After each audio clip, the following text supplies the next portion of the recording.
Alright, who's hyped for a meme category? This is actually perfect though, because yeah, I feel like doing any percent except for World 6.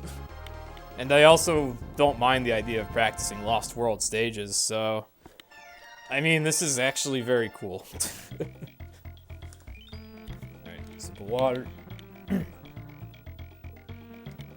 For sure, this is a run you don't get to see too often, so... Alright.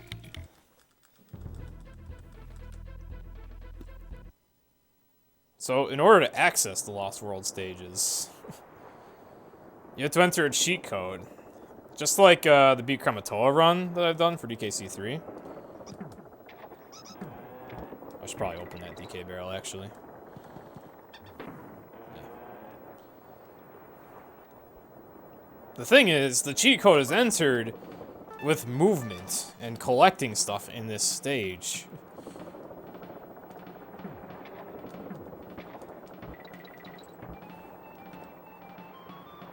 And not collecting those 2 bananas. There we go.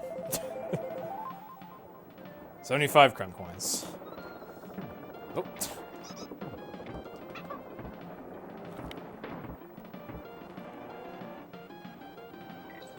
Really weird way to start the run. Right. The rest of World 1 is really short.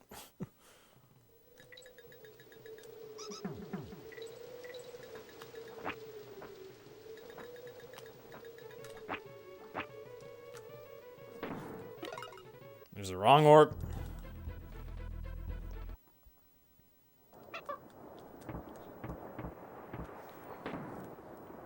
There's a developer intended warp.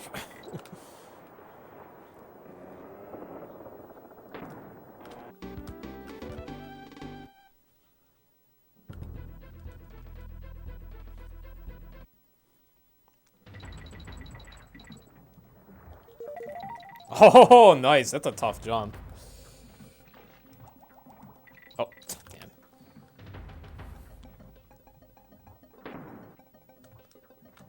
Alright, and this next level also has a wrong orb. That's really hard. Let's see if I can do it.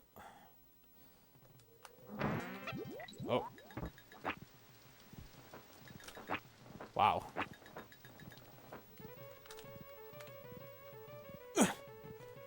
Woo! I actually got it.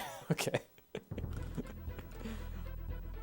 Double jump off the snake, grab a beetle, clash with another beetle, get invis, fall down.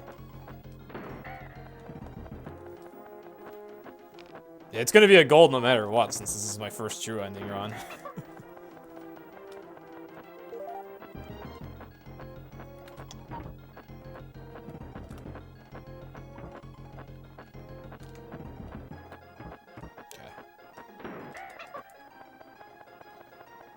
I hope the splits are, like, gonna work, because I took a quick look at them, and I just got rid of the World 1 and 2. Gold!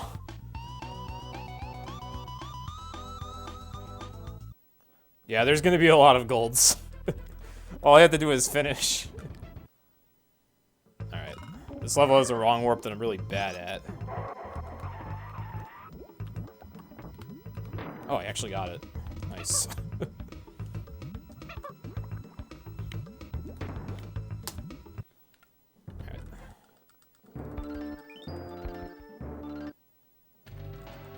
So here is where true ending really deviates. Besides the Kremkoin cheat, actually playing these levels out.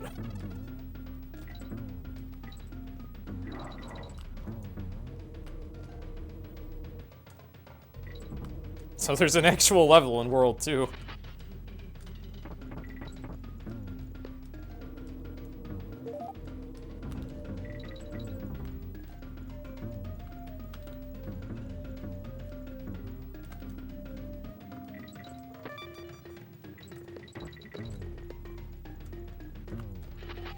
Oh, shit. I'm gonna go back for this DK barrel just because I want to try something.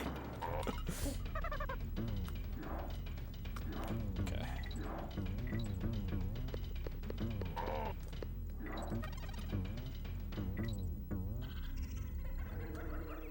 E-boost there. Scrolly scroll! Oh! Okay. Whee! And that was a gold as well.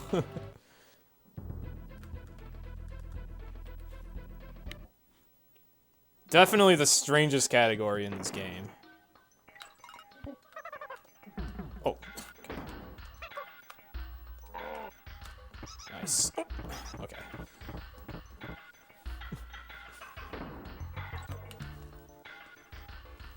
That team throw is actually that team throw super jump is pretty tricky.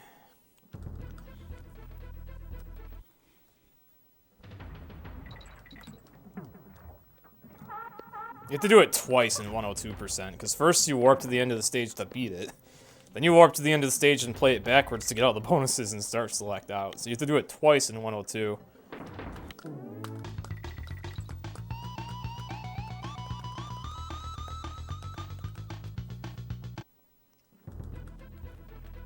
Alright, don't forget where the warp is here.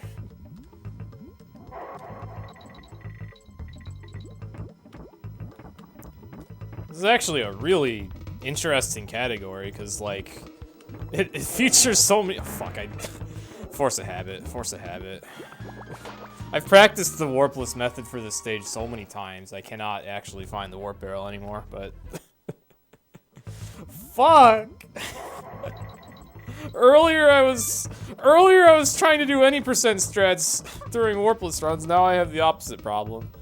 But anyways, what I was gonna say is this is a really interesting category, because there's a lot of movement in the beginning, but it also uses all the warps. There.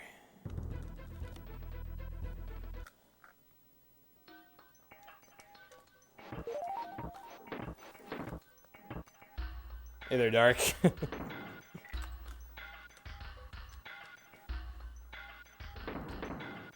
Thank you for the hugs. Okay.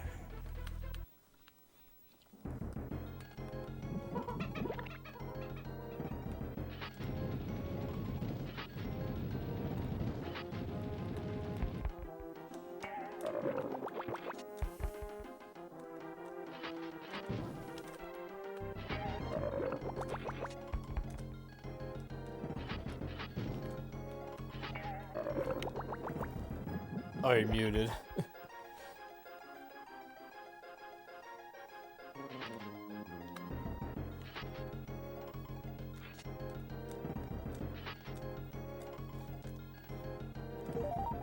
Oops, I didn't need to go that far. I just needed to land there. Here I need to stall. Also, hey there, Yoshi.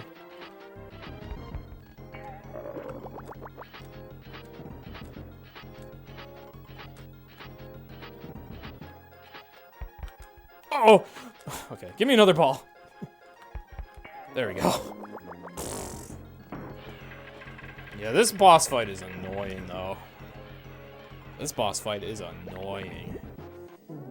Alright.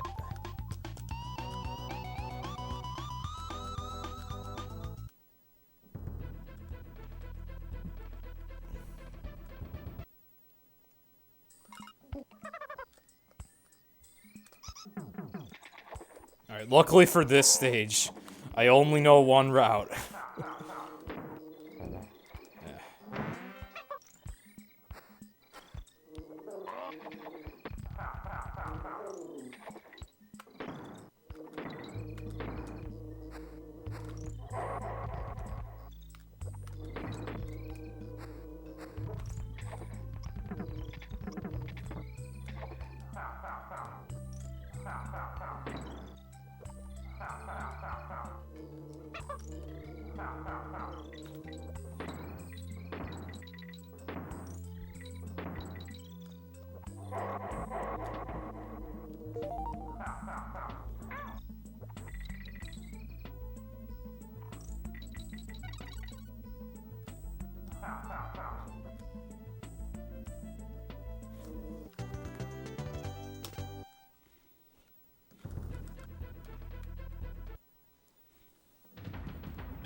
Best part of the game. Are you? Actually, you're muted. Never mind. I don't know if Dark's talking about Dream Team or this game. Say hello to Service Fish's distant cousin, Glimmer the Anglerfish.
Yeah.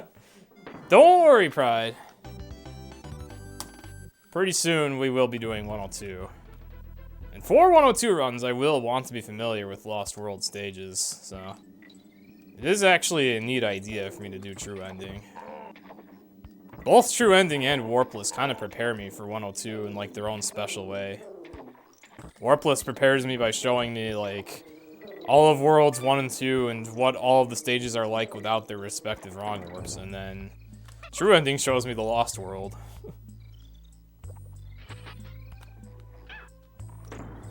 Nice.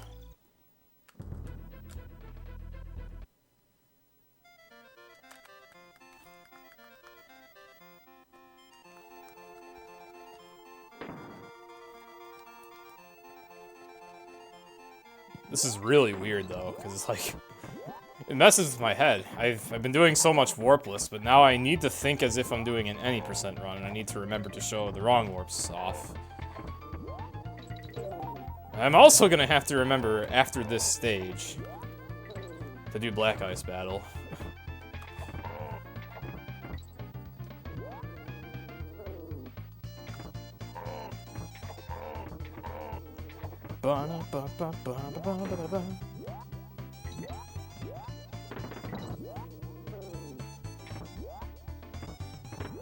Yeah, this is awkward.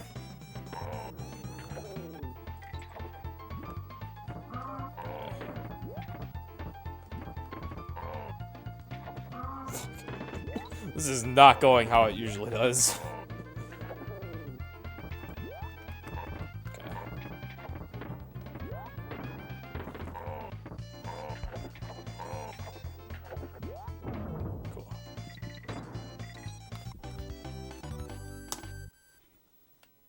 Oh, actually, I didn't even want to swap Kongs there. Okay.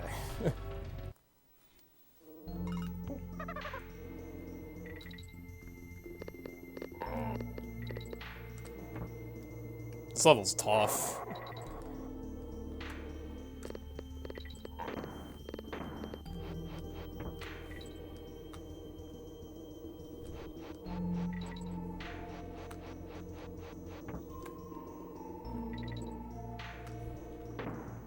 Ah, shit. Okay. Oh, no. Okay.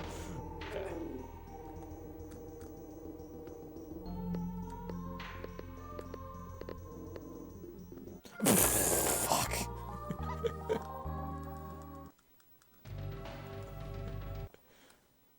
I jumped just as I hit that porcupine, which killed the roll I was doing.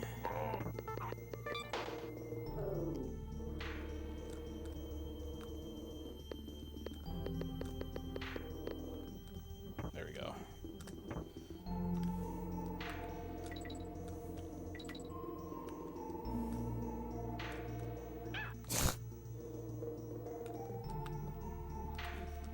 Whew.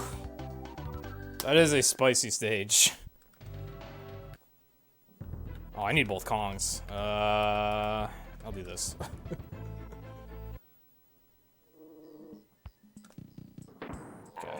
Can't start select out of this level because I did a wrong warp in it. So I just had to suicide there, and I want Dixie in front here. Okay. And that is, the calling arrangement is really awkward in True Ending.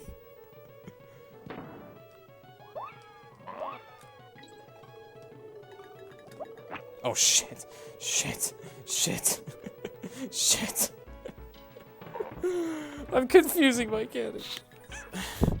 I'm confusing my categories.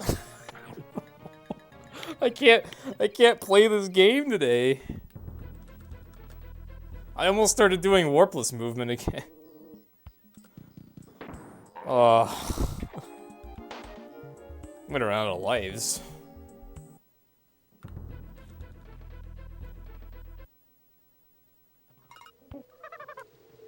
Oh man.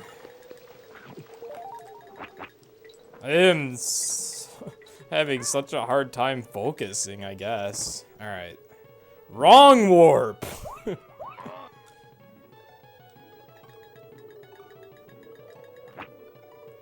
Is this gonna work? It might not work. Okay, it worked. Whew!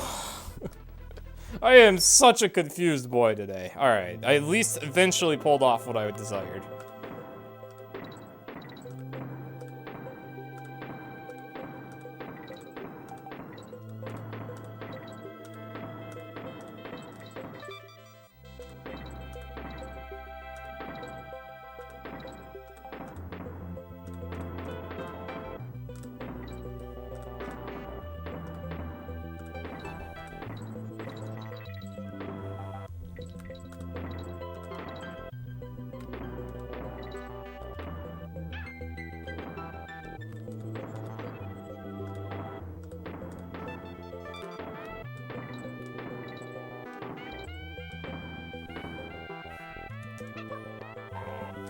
Nice. Despite all the trouble we've been having so far, I managed to get Vine Clip. That was actually a really well done level. That was a nice gold! Alright. Man, World 3 with 7 stages in it though. Holy crap.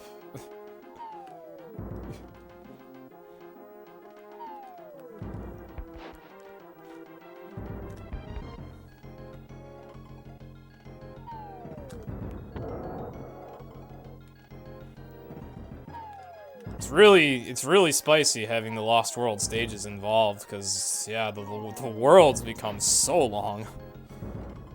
Like, in 103%, every single world only has 5 stages. That's just how DKC3 is. Every world has 5 stages. Including World 7 and World 8. DKC2 is more strange, in that World 8 is just spread throughout the game. So it's as if its stages are in the middle of the worlds. And also, some of the worlds have 6 stages, even without Lost World. So DKC2 has bigger worlds. But the trade-off is that World 7 only has 1 stage in DKC2, and then in 102%, you just go back to complete 1 more Lost World stage at the very end. DKC2 is weird. You can have that be your TLDR.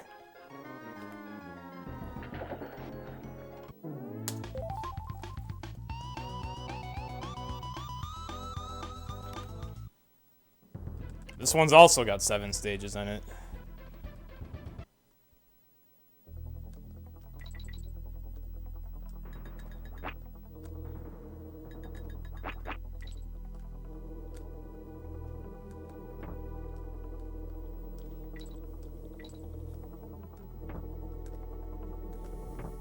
Ah.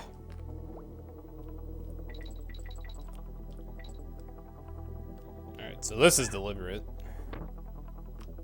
Ah.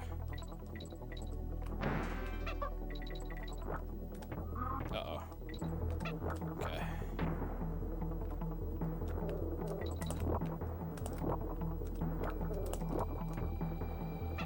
Scrolly scroll. Woo!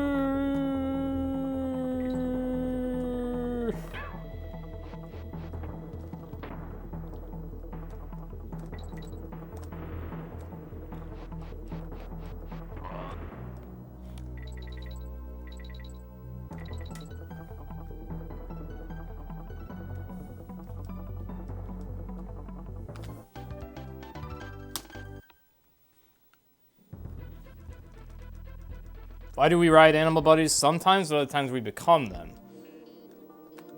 If they're in crates, you ride them. If they're in a barrel, you turn into them. The logic is, if they're in the crate and being ridden, they're like an optional little bonus. They're like a power-up for the stage.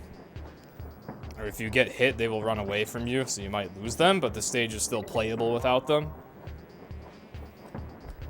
However, some stages have you turn into them instead of just riding them, so that they become mandatory for the whole stage, or at least a portion of it.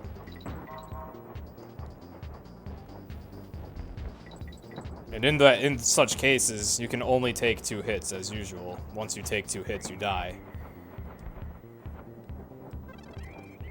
So they have transformation barrels as a mechanism to make stages require animal buddies.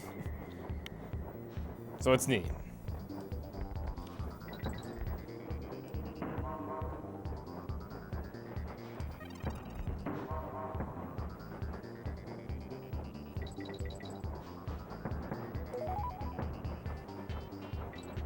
Alright, Bramble Blast. Or Bramble Scramble, rather. Gotta do the wrong warp. Gotta do the wrong warp. I need to remind myself now which category I'm doing.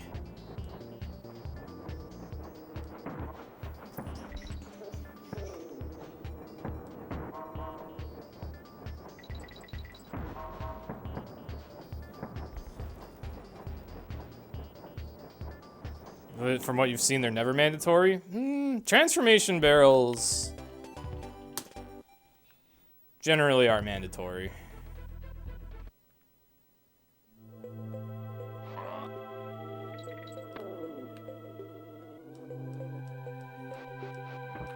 Okay, well, speaking of skips, though, here's this wrong warp. Oh, shit. Alright, well, never mind. I'm gonna die. Try again. I'm trying to think of like transformation barrels that we actually skip. I can't think of any off the top of my head though. Besides Castle Crush. Castle Crush, they actually did hide transformation barrels as like bonuses. I think the reason there you transform is just so that the, you know, having an animal to ride doesn't completely trivialize the stage. There we go. That's what we want.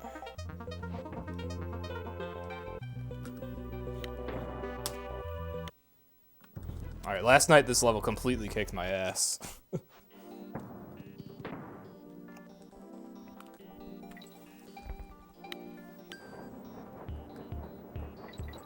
yeah, and basically whether or not I skip them just depends on whether or not the animal buddy saves time. Which, I mean, that's probably obvious, but you know, whenever we're in a water stage, if we can get on guard and he's not too out of the way, then he's a lot faster than swimming. If he's not too far out of the way, and or we can ride him for long enough.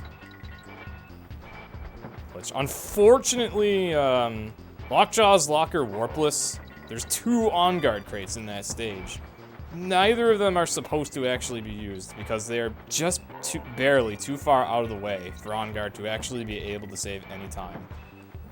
So you don't even get to ride him for very long. If you could ride him for the whole stage, he would probably be optimal, but you only get to ride him like a little bit both times you open the crate, so he doesn't save any time. Although, the second crate only wastes like, I want to say with really good movement, roughly half a second, so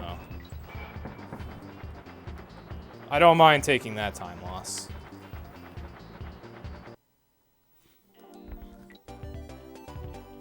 Alright, this level has a wrong warp.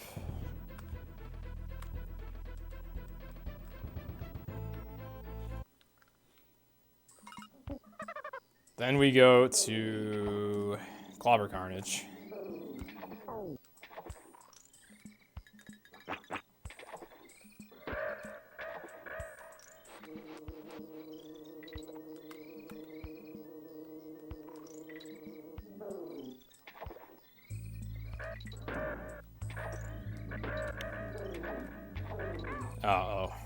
not good. Okay. Oh, fuck!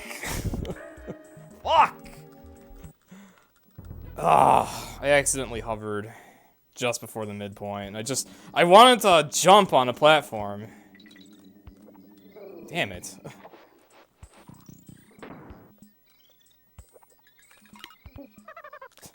That was disappointing. Fuck. Let me play the game. Is there a DK barrel in there? There is, okay. Okay. Oh. Oh, fuck, I didn't mean to roll there. Oh, this is such an awkward level to recover in. Okay, oh my god.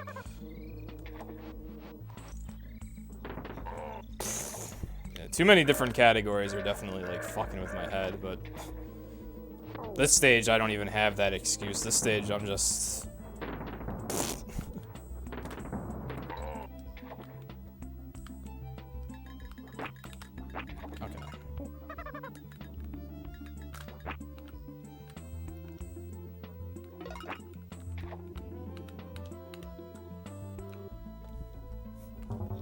There's that wrong warp. Alright.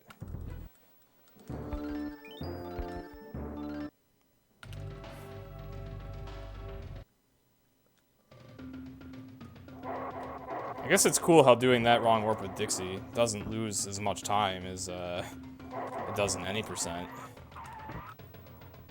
Since you want to start this stage with Dixie anyways.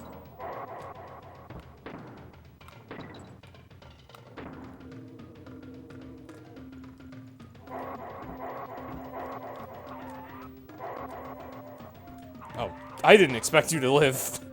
Okay. Okay.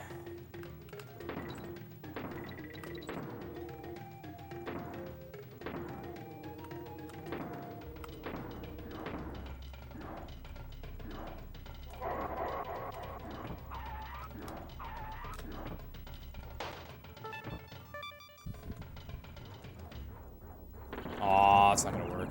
Probably. Yeah. It's too far to the left, and the rightmost TNT exploded.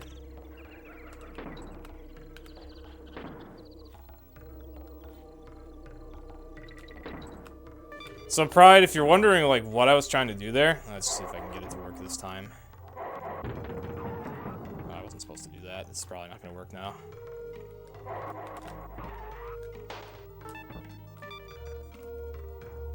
Yeah, I can never get it there. Alright, well, what I was attempting to do is I was attempting to get an invisible barrel, which I actually succeeded to get one. But then what you want to do with that invisible barrel is you end up grabbing these launcher barrels, specifically, oh shit. You grab the main one in the middle that's like scrolling me through the stage slowly. And when you throw that, that messes up the way the barrel launches you. Please don't die. Okay. And it messes it up in such a way that it just sends you, oh fuck. Okay. It sends you flying.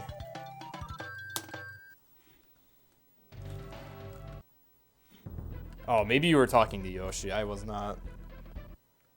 Maybe you were talking to Yoshi. I thought the what in chat was referring to me. I'm sorry, Pri.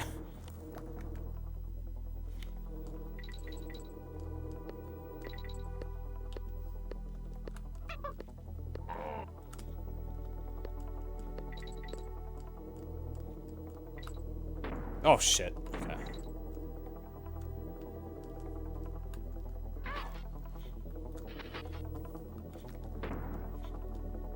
Oh, if we're talking about Mario Luigi games, Superstar Saga is definitely my favorite too.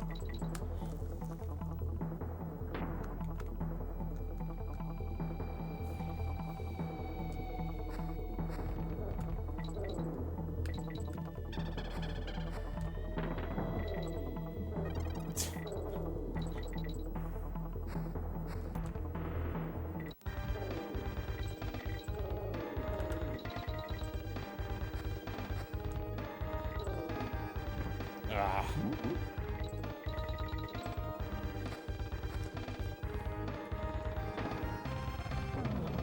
You liked Bowser's Inside Story, but you can't replay it.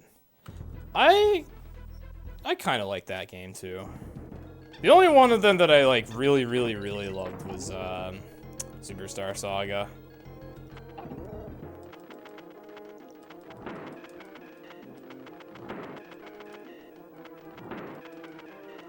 I also liked Partners in Time, and I liked Bowser's Inside Story, but you know, the original Bowser's Inside Story on DS had a very big tutorialization problem that just like treated you like the biggest Dumbo in the world, and it did that a lot. Like it really made it feel too kids gamey, and that was like the only thing I didn't like about that game. But that was otherwise like a sick game.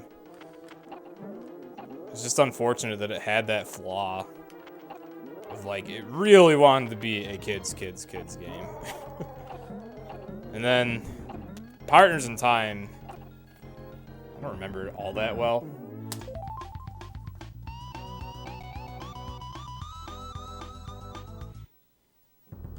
But, I remember it being mostly enjoyable. It just had, like, really, I feel like it had more boring combat.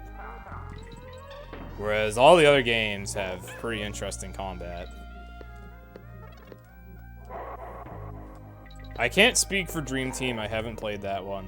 I did play Paper Jam, and really the only thing I liked about Paper Jam was maybe the combat. Oh shit!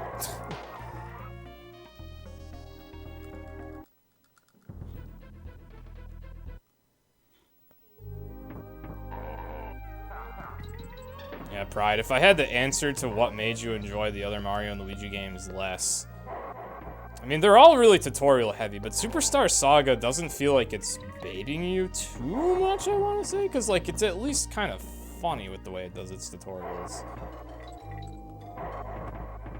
There are a few bad moments, but that game, like, actually exudes humor, like, through and through. Whereas after that, they, like, legit treat you like an idiot.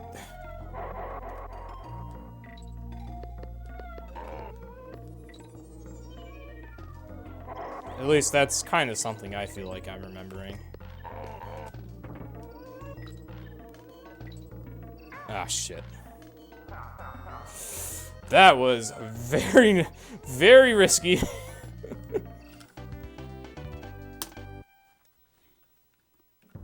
Yeah, that's one thing Paper Jam did that was nice. They actually had, like, an optional guide for some things.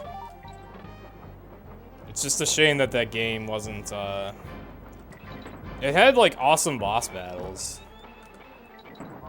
But other than that... Yeah...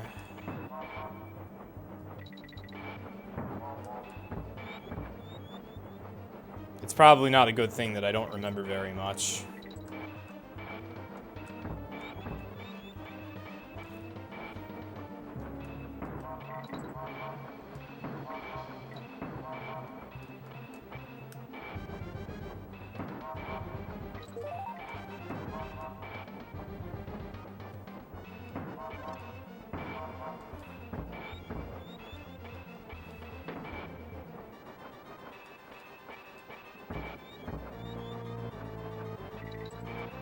Ba ba ba da ba ba ba ba ba ba da ba ba ba.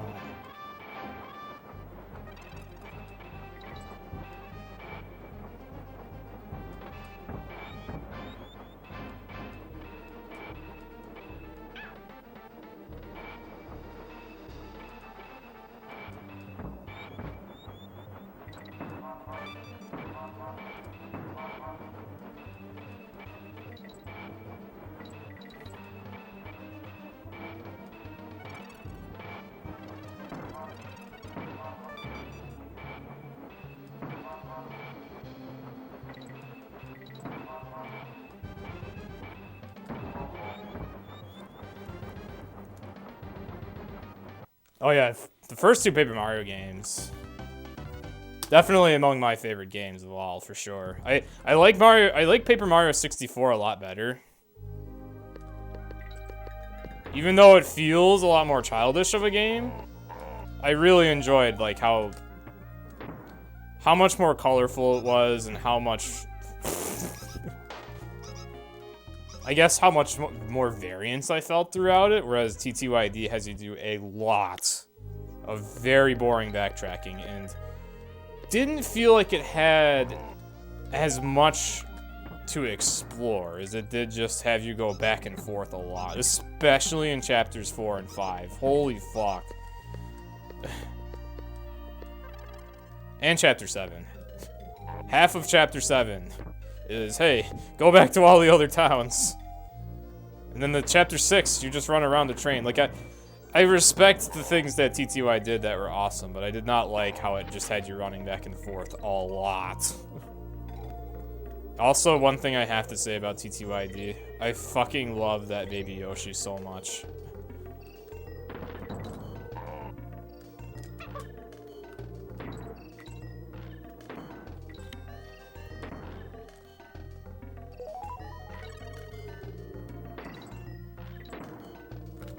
Ah.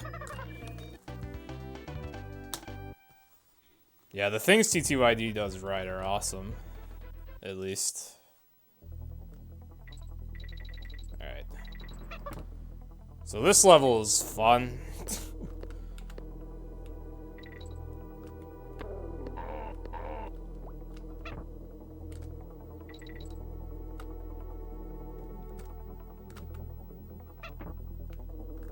Oh shit, that's not good. I don't know if I'm gonna live. Okay, I lived. Okay. Okay. Had to ride the midpoint parrot, but I lived. Ice cream? Hell yeah. I had some ice cream earlier.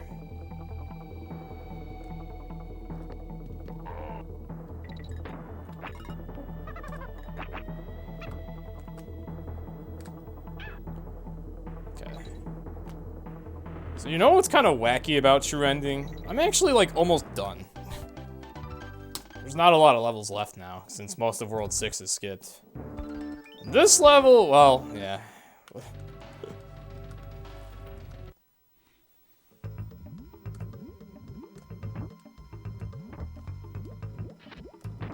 Oh, it didn't work! Alright, well, hopefully I can get it to work before I run out of lives.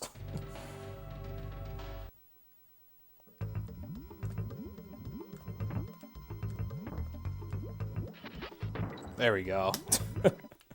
Level complete.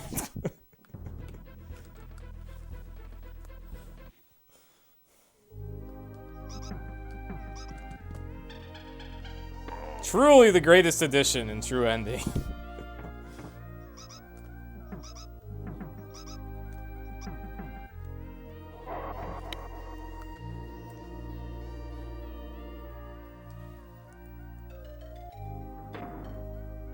Never touched the first 2 Paper Mario games? Oh, Yoshi. Oh, Yoshi. Those are must-plays amongst Mario games, if you ask me.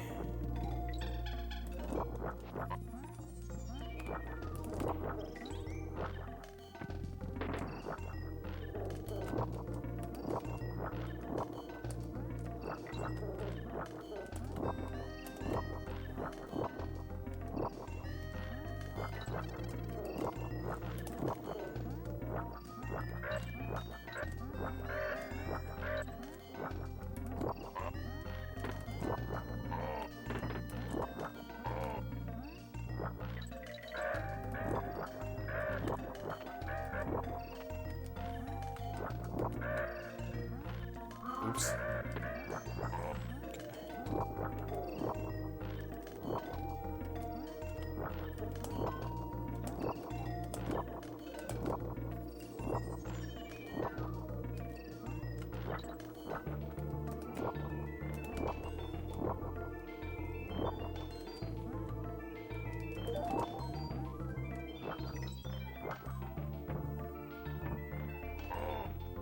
All right, made it through Web Woods.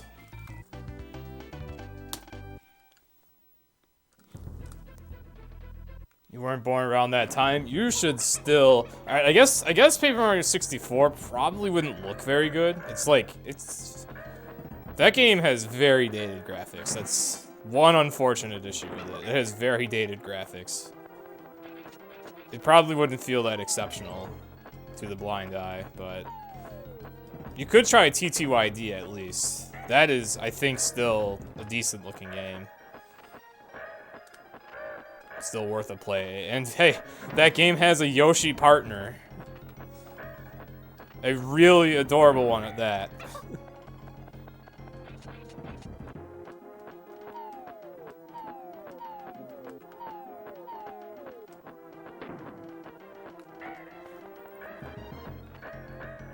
Like, you should... do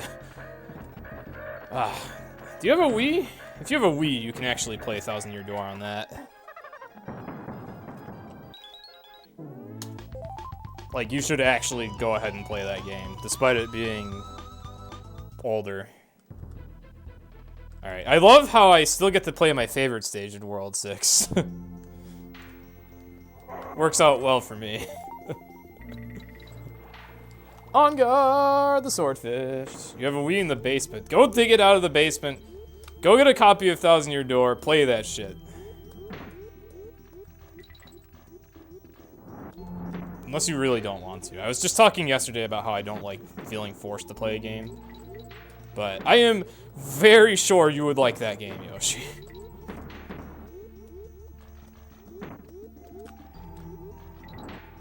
You'd probably get stuck a couple times, but...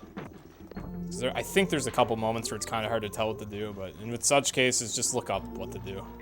But, like, even though that's an older game, like, I highly recommend it.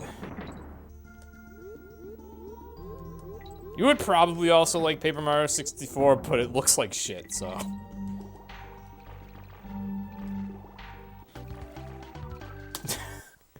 Okay then, Dark. Had to make a different pyramid for this game, huh? Alright. So this is the last stage of this category right here.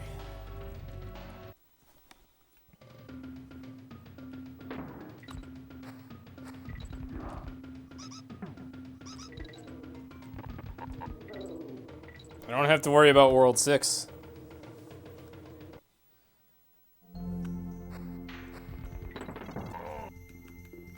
On guard, the swordfish. 2 levels in a row. This is the category for me. Clearly, it ends with 2 on guards in a row.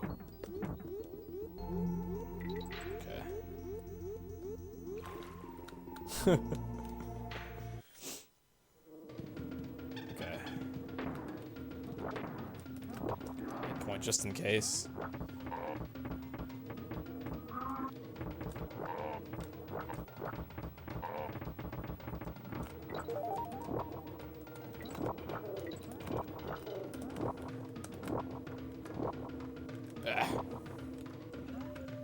Okay.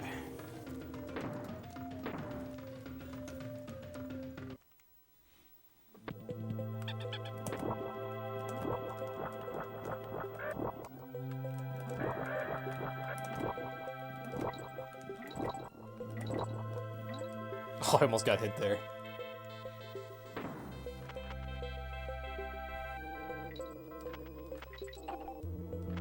So yeah, basically this is like the equivalent of Beat Krematoa, except it's in DKC2, and it's a much longer run, since it still encompasses like most of any percent, instead of just the first 2 worlds.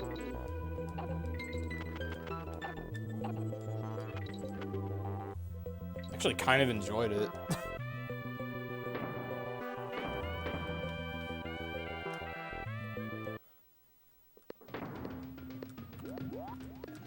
I enjoy it, but I think I'm a little biased, because yeah, number 1, 2 on guards at the end, and number 2, it cuts off my least favorite part of any percent, but is otherwise like any percent, so. Oh, I actually could have done the correct ending there. There we go.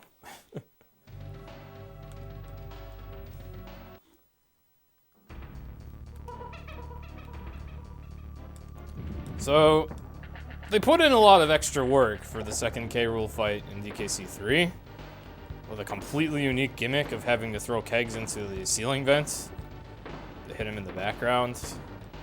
and having the zappers come out and, you know, wrap up the keg instead of zap you. You know, they were really creative with it. This game, well, I hope you like bullet hells. Really, with very large bullets and not a lot of bullets.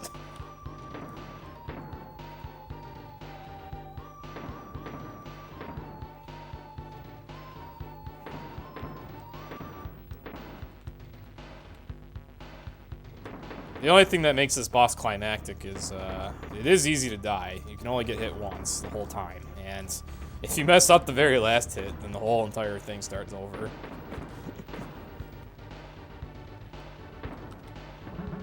But... yeah. Yo, Emrakul, what's up? Welcome to the conclusion of my first ever meme run of DKC2. That's it. The ending of True Ending is kind of anticlimactic. Kind of, but not really, because Animal Antics is a tough level.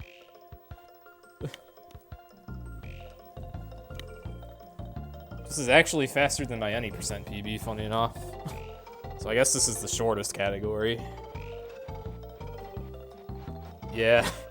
DKC2 True Ending is kind of a meme run. I actually enjoyed that, though. Back to see me again. What are you talking about, Cranky? This is the first time we've been here.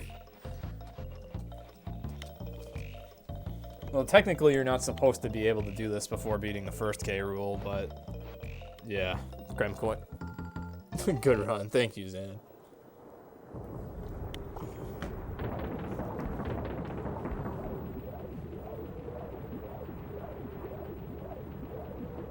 Oh, K. Rool's castle is no more.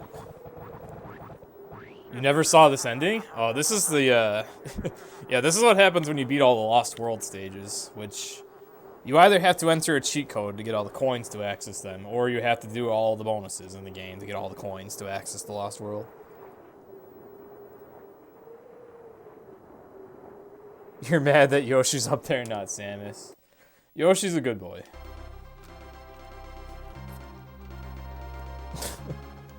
It's more climactic in 102, I want to say. Yeah, True Ending is kind of silly. True Ending is kind of silly.